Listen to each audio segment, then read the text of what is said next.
So we got our grandson this drone and he absolutely loves it. And there's several things that we like about it too.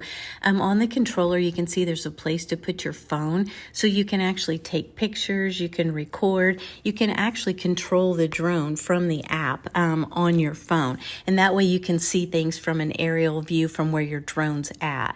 But he also likes that it flips, it spins, the lights turn different colors. So it's really cool at night if you can see it better at nighttime.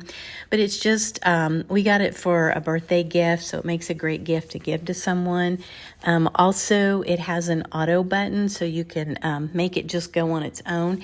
He is 7, it says on here, age 14, but he has no problems controlling it. We did download the app for him, but it also has the protective cage around it, so if it hits the wall, it doesn't affect the blades at all. But it also comes with 2 extra blades and also has 2 batteries. So overall, we've loved it, spent a lot of time playing with it. So if you're looking for a great gift, birthday gift, I would highly recommend this. We've just had a lot of fun with it.